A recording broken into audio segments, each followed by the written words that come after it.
Are you interested in getting a ball python?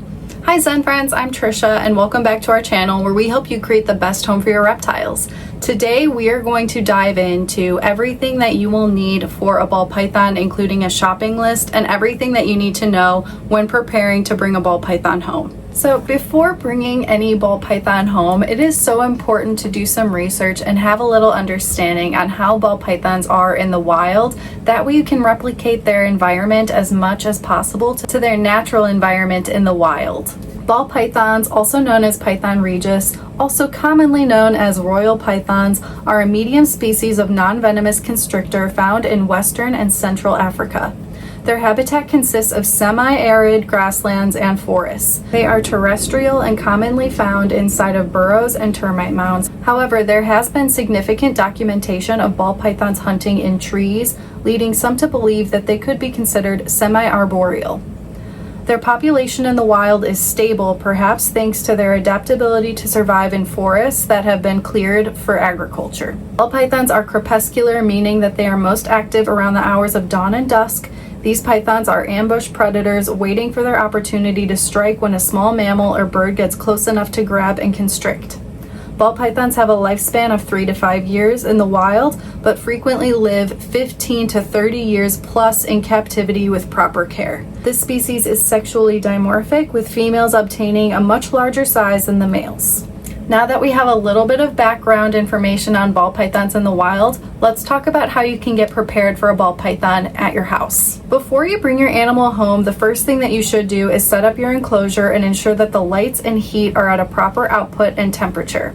Allow the lights to warm up for several hours before taking readings. Infrared thermometer can be used to measure surface temperature, and a digital probe thermometer can be used to measure the ambient air temperature of different zones. Making sure your lighting and heating are proper before introducing your animal reduces the risk of your animal overheating or becoming stressed while you are attempting to adjust the lighting. Have all supplies prepared before your animal arrives home. Chat with the breeder or current home of the animal to make the transition to their new home as stress-free as possible. Having a similar setup for the first few weeks reduces stress, and ensuring that you have access to the food source that the animal is currently eating will reduce the risk of refused meals. And lastly, have a contact information for a trusted exotic veterinarian in your area. Having your animals seen within the first few weeks of being home can help build a relationship with your exotic veterinarian. This will be beneficial down the line in case you need to make a prompt appointment to have your animal looked at. Established clients will often be prioritized and seen before new clients, and your veterinarian will have a baseline health report to refer to when seeing your animal for any issues. To find an exotic veterinarian in your area, you can use the Find a Vet tool. We're going to put the link in the description of this video. That way you can find it yourself. Now we are going to dive into an entire shopping list of things that are essential when bringing a ball python home. Because of course it's so important to make sure that you have all of these items and everything set up before you bring your ball python home. The first thing on your shopping list is going to be the enclosure.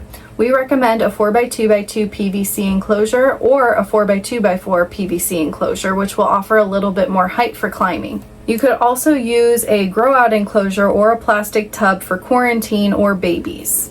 UVB lighting is not required, but it can be beneficial for ball pythons. If you do choose to use UVB, you should be using a 22-inch T5 6% UVB bulb and a linear lamp reflector.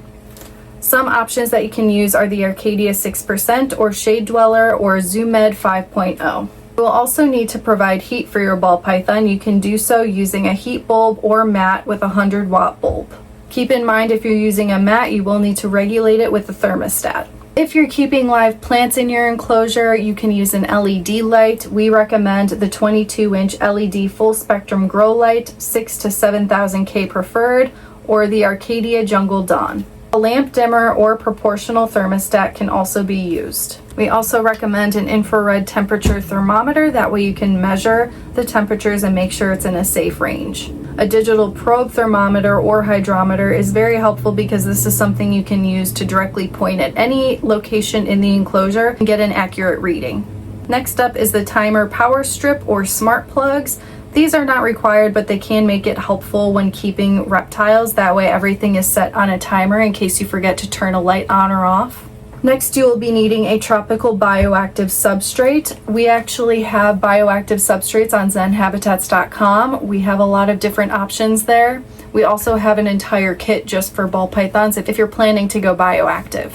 Next up, you'll be needing a quarantine or solid substrate. If you choose not to use a loose substrate like a bioactive substrate with dirt, there are also other options that you can use, such as the Zen mat or even just paper towels or newspaper. But if you're looking to make it more naturalistic, we would recommend using a substrate, even if it's not bioactive. You'll also be needing a basking platform. We highly recommend the Zen Cave. There are 2 different options on the website for Zen Habitats. These are perfect for basking and they also function as a hide.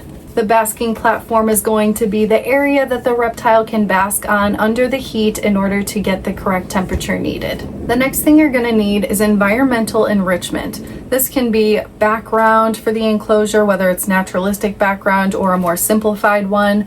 Branches or cork branches, ledges, hammocks, cork logs, rocks, leaf litter, moss, all of these different natural things to offer new scents and feels and things for your reptile to explore, to be able to use their mind. Enrichment is so important, and adding all of these different enriching factors will also reduce stress for your reptile and provide more hiding places. That way it's not a bare, empty enclosure. The next thing you're going to need are forceps or feeding tongs, especially for ball pythons, because you do not want to be feeding ball pythons with your hands.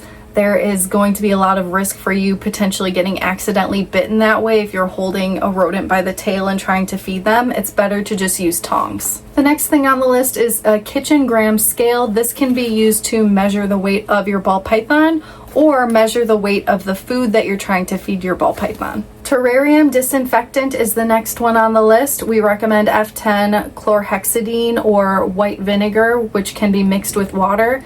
These are all reptile safe and will help keep your reptile enclosure clean. If you are going bioactive, the next one on our list is the BioBasin liner, which we sell at Zen Habitats.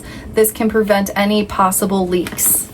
And then the last thing that you're going to need is obviously food for your ball python, which will include whole prey, mice, and rats. These can be bought in bulk online or at reptile shows.